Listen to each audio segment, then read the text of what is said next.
उदयपुर में रहने वाला ज्ञानचंद बहुत ज्ञानी आदमी था। एक दिन ज्ञानचंद अपनी पत्नी से बोला, बहुत दिनों से मोहन की कोई खबर नहीं मिली है। मैं कल सुबह उससे मिलने उसके गांव के लिए निकल जाऊंगा। आज सुबह सुबह मेरी बाईं आंख फड़क रही थी जी, आप कहीं मत जाइए। तुम तो जानती हो भाग्यवान, मोहन का हमारे सिवाय कौन है। जाते हुए ऐसे टोका टोकी नहीं करते। तुम जाकर तैयारी करो मेरे जाने की। ठीक है, मैं आपके जाने की तैयारी कर देती हूँ। ज्ञानचंद का मित्र मोहन बचपन से ही गूंगा और एक पैर से अपाहिज था। ज्ञानचंद सुबह जल्दी उठकर अपने मित्र से मिलने निकल पड़ता है। रास्ते में उसे एक आदमी मिलता है जो शरीर से काफी तंदुरुस्त था। वो आदमी ज्ञानचंद के पास आया। भाई, आप कौन हैं और कहाँ जा रहे हैं? मेरा नाम ज्ञानचंद है और मैं अपने मित्र के घर संभाजी नगर जा रहा हूँ। मेरा नाम महाकाल है, मुझे भी उसी तरफ जाना है। क्या मैं भी आपके साथ चल सकता हूँ?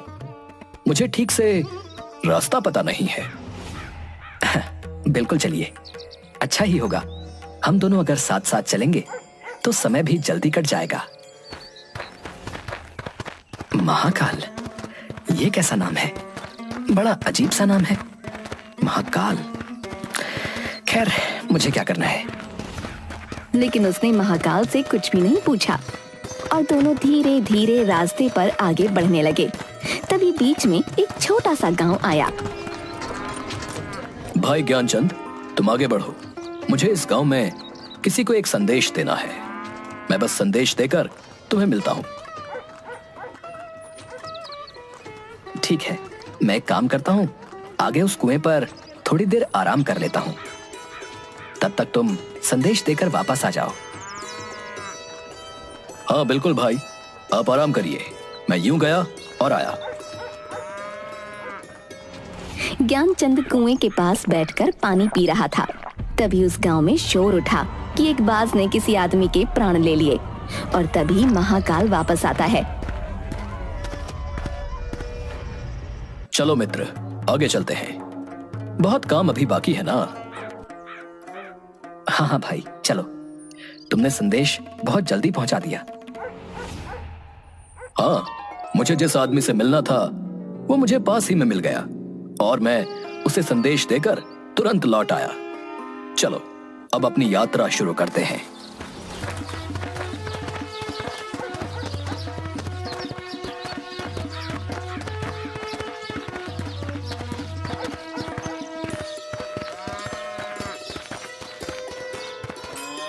मित्र, रात होने वाली है और पूरा दिन चलकर हम बहुत थक भी गए हैं। क्यों ना हम रात इसी मंदिर में रुक जाएं और यहीं आराम कर लें? तुम सही कह रहे हो। हम यहीं रुक जाते हैं और आराम कर लेते हैं और इसी बहाने से प्रभु के दर्शन भी कर लेंगे। भूख भी बहुत लगी है, इसलिए भोजन कर लेंगे और थोड़ा विश्राम करके सुबह जल्दी ही आगे की यात्रा के लिए निकल पड़ेंगे। ठीक है, हम यहीं रुक जाते हैं। मुझे इस गांव में किसी का सामान देना है, देकर आता हूं। तुम भोजन करो, मैं आकर खा लूंगा। लेकिन मित्र, साथ में भोजन करते हैं ना? अरे मित्र, बस मैं काम निपटा कर अभी आया। आप भोजन करो।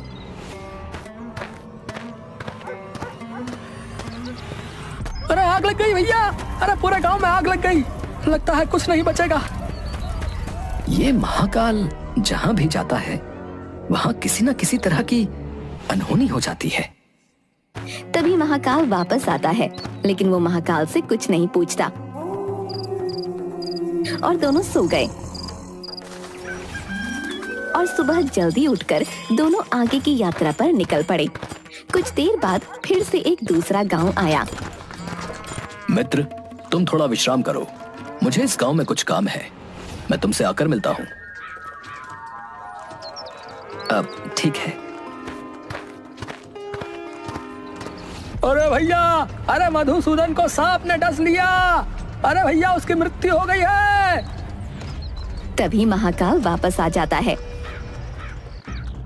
अब मित्र, मैं तुमसे कुछ पूछना चाहता हूँ, अगर तुम्हारी अनुमति हो तो। हाँ बोलो, क्या बात है मित्र? मन में जो भी शंका है उसे दूर कर लो। तुम जिस गांव में भी जाते हो, तुम्हारे जाते ही वहां कुछ ना कुछ अनहोनी क्यों हो जाती है? क्या तुम मुझे बता सकते हो कि ऐसा क्यों हो रहा है? ज्ञानचंद, आप मुझे बड़े ज्ञानी लग रहे थे, इसलिए मैं आपके साथ यात्रा करने के लिए निकला था, क्योंकि मैंने सुना है ज्ञानियों का साथ हमेशा अच्छा होता है। क्या सचमुच आप अभी तक नहीं समझे कि मैं कौन हूं? मैं समझ तो चुका हूं, लेकिन कुछ शंका है। यदि आप अपना सही परिचय दें तो मेरे लिए आसानी होगी। मैं यमदूत हूं और यमराज की आज्ञा से उन लोगों के प्राण हरण करता हूं जिनकी आयु पूर्ण हो चुकी है। अगर ऐसी बात है और तुम सचमुच ही यमदूत हो, तो बताओ अगली मृत्यु किसकी है? अगली मृत्यु तुम्हारे मित्र की है, जिससे तुम मिलने जा रहे हो, और उसकी मृत्यु का कारण भी तुम ही होगे। अब तुम ये क्या कह रहे हो? क्या सच में अगली मृत्यु मेरे मित्र की होने वाली है और मैं ही उसकी मृत्यु का कारण हूं? वो मेरे बचपन का मित्र है। मैं उसकी मृत्यु का कारण नहीं बन सकता। इसलिए बेहतर होगा कि मैं अपने मित्र से मिलने आगे की यात्रा पर न जाऊं। कम से कम मैं तो उसकी मृत्यु का कारण नहीं बनना चाहता हूं। तुम जो सोच रहे हो वो मुझे भी पता है, लेकिन तुम्हारे अपने मित्र से न मिलने के विचार से नियति नहीं बदल जाएगी। तुम्हारे मित्र की मृत्यु निश्चित है और वो तुम्हारे चरणों में ही मर जाएगा। अगर ऐसा है तो मैं अपने मित्र से मिलने आगे जाऊंगा ही नहीं और अपने घर वापस लौट जाऊंगा। परंतु जैसे ही वह गांव की तरफ से लौटने लगा, उसका मित्र मोहन तेजी से आता हुआ दिखाई दिया, जो ज्ञानचंद को देखकर बहुत ज्यादा खुश लग रहा था। मोहन के आने की गति को देखकर ऐसा लगा कि वो बहुत देर से उसके पीछे आ रहा हो। तुम कुछ भी कर लो, लेकिन नियति को नहीं बदल सकते हो।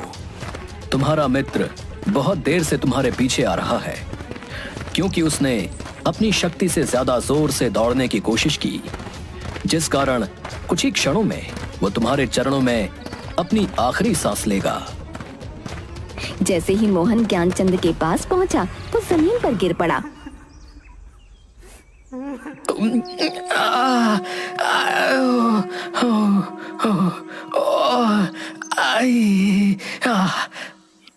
मित्र मित्र मित्र, तुम ठीक हो ना?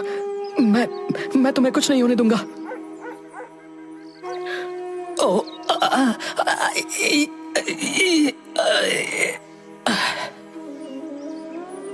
उठो उठो मित्र, उठो। नहीं, ऐसा नहीं हो सकता। मेरी वजह से तुम दुनिया से चले गए। नहीं। मोहन की मृत्यु के बाद ज्ञानचंद आश्चर्य भरी नजरों से महाकाल की तरफ देखने लगा।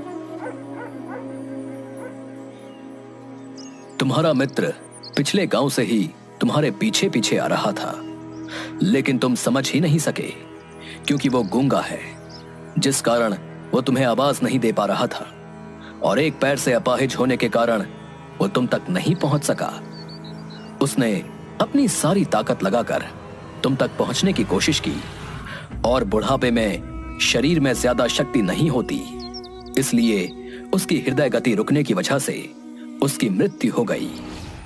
और उसकी मृत्यु की वजह तुम हो, क्योंकि वो तुमसे मिलने के लिए अपनी सीमाओं को लांघकर तुम्हारे पीछे भाग रहा था।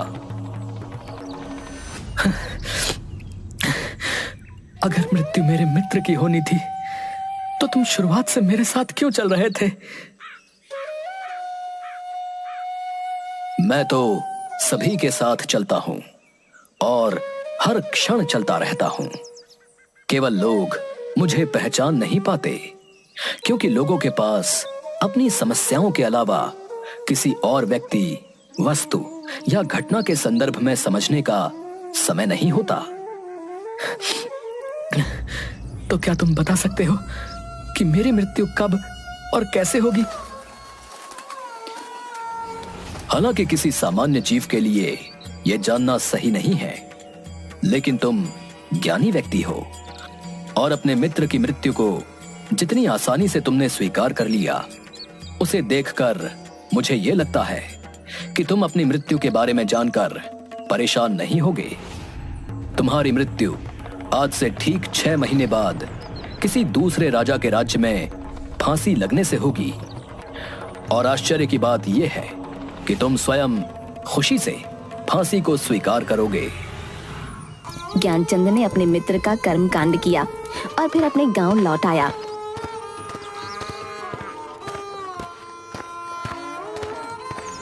ज्ञानी व्यक्ति भी अपनी मृत्यु के बारे में जानने के बाद मृत्यु से बचने के लिए कुछ न कुछ करते हैं। ज्ञानचंद ने भी ऐसा ही किया। उसकी पहचान उस राज्य के राजा तक थी। ज्ञानचंद राजा के दरबार में पहुंच गया और सारी बात बताई। हमारे मित्र की समस्या आप सबने सुनी और आप सब बहुत ही ज्ञानी हैं। इसीलिए मैं अपने मित्र के प्राण बचाना चाहता हूं, जिसके लिए मुझे आप सबकी सलाह चाहिए। महाराज, जैसा कि पंडित जी ने कहा है कि उनकी मृत्यु 6 महीने बाद होगी, लेकिन मृत्यु तब होगी जब वो किसी दूसरे राज्य में जाएंगे। अगर हम उन्हें किसी दूसरे राज्य में न जाने दें तो उनकी मृत्यु कैसे होगी? आप सबकी बात बिल्कुल उपयुक्त है। हमारे मित्र के रहने की व्यवस्था राजमहल में ही करती जाए। वो अपनी मर्जी से राजमहल से बाहर आ जा सकते हैं और जिससे भी मिलना चाहें मिल सकते हैं, लेकिन बिना हमारी अनुमति के उनके कक्ष में कोई प्रवेश नहीं करेगा और ना ही कोई उनसे मिलेगा। मृत्यु से एक दिन पहले। कल तो मेरी मृत्यु का दिन है।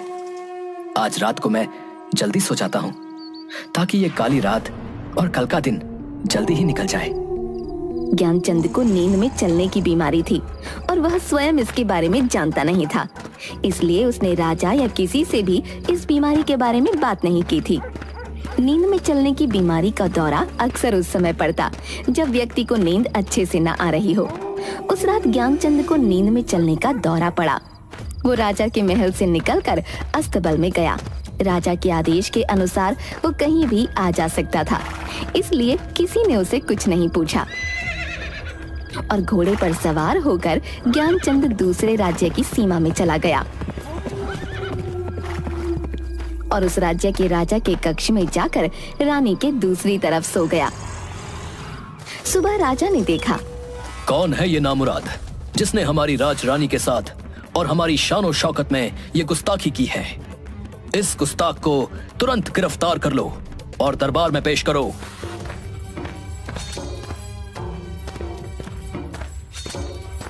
माफी महाराज, माफी महाराज।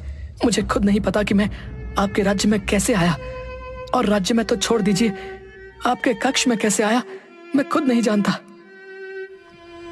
तुम झूठ बोल रहे हो, सच सच बताओ। तुम कोई जासूस तो नहीं हो?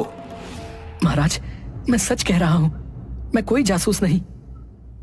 राजा तो पहले ही क्रोधित था और ज्ञानचंद की बातें सुनकर और क्रोधित हो गया। तुम्हारा अपराध अक्षम्य है। सैनिकों, इस दुष्ट को फांसी पर चढ़ा दिया जाए। महाराज, महाराज, मैं नहीं जानता कि मैं यहाँ कैसे पहुंच गया और आपके किसी पहरेदार ने मुझे रोका क्यों नहीं, लेकिन मैं इतना जानता हूं कि आज मेरी मृत्यु होने वाली है और होने जा रही है। तुम्हें कैसे पता कि आज तुम्हारी मृत्यु होनी थी? क्या कहना चाहते हो तुम?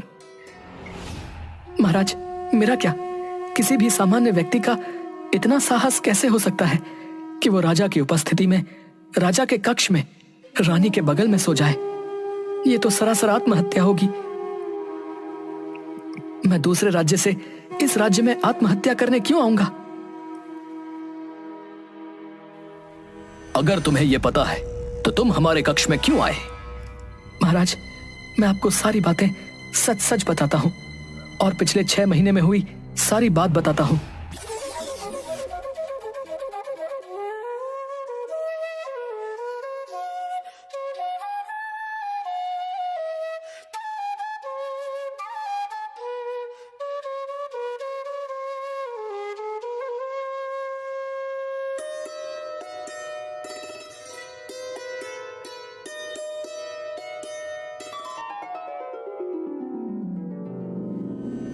तुम अपनी मृत्यु से बचने के लिए महाकाल और अपनी मृत्यु की भविष्यवाणी का बहाना बना रहे हो। नहीं महाराज, अगर आपको ऐसा लगता है तो आप पड़ोसी राज्य के राजा से पता करवा सकते हैं। यदि तुम्हारी बात सत्य है और आज तुम्हारी मृत्यु का दिन है जैसा तुमने कहा, तो मैं तुम्हारी मृत्यु का कारण नहीं बनूंगा। लेकिन यदि तुम झूठ बोल रहे हो तो निश्चित ही आज तुम्हारी मृत्यु होगी। पड़ोसी राज्य के राजा हमारे मित्र हैं। हम अभी अपने सैनिकों को वहां भेजकर तुम्हारी कही बातों का पता लगवाते हैं। सिपाही दूसरे राज्य जाकर वापस आते हैं।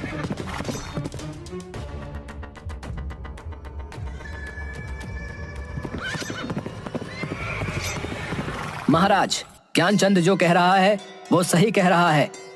दूसरे राज्य के राजा ने ज्ञानचंद को अपने महल में ही रहने की संपूर्ण व्यवस्था दे रखी थी। पिछले 6 महीने से ये राजा का मेहमान था। कल रात राजा स्वयं इससे अंतिम बार कक्ष में मिले थे और उसके बाद ये इस राज्य में कैसे पहुंचा इसकी जानकारी किसी को नहीं। इसके अनुसार ज्ञानचंद को फांसी की सजा देना उचित नहीं है। लेकिन अब समस्या यह है कि अगर इसे फांसी नहीं दी जाएगी तो ये राज्य के नियमों के विरुद्ध होगा, और अगर इसे फांसी दी जाएगी तो ये इसके साथ अन्याय होगा। महाराज, ज्ञानचंद को कच्चे सूत के एक धागे से फांसी लगवा दें, जिससे आपके वचन का मान रहेगा, और कच्चे सूत के धागे से लगी फांसी से ज्ञानचंद की मृत्यु भी नहीं होगी। महाराज, हमें आपकी सलाह उपयुक्त लग रही है। ज्ञानचंद को कच्चे सूत के एक धागे से फांसी पर लटका दिया जाए। महाराज, महाराज आपकी जय हो और आपके न्याय की भी जय हो। मैं आपके न्याय से बहुत खुश हूं। मुझे पूरा विश्वास है कि कच्चे सूत के धागे से मेरी मृत्यु नहीं होगी। मैं खुशी खुशी आपकी दी हुई इस फांसी की सजा को स्वीकार करता हूं। महाराज, जैसे ही ज्ञानचंद को फांसी दी गई, कच्चे सूत का धागा टूट गया, लेकिन टूटने से पहले उसने अपना काम कर दिया। ज्ञानचंद के गले की नस कट चुकी थी और वो जमीन पर पड़ा तड़प रहा था, और देखते ही देखते उसका शरीर शांत हो गया। विश्वास नहीं हो रहा कि एक कमजोर से धागे से किसी की मृत्यु हो सकती है। नियति ने अपना काम कर दिया है। जो होना होता है वो होकर ही रहता है। हम चाहे जितनी भी सावधानी कर लें, समझे?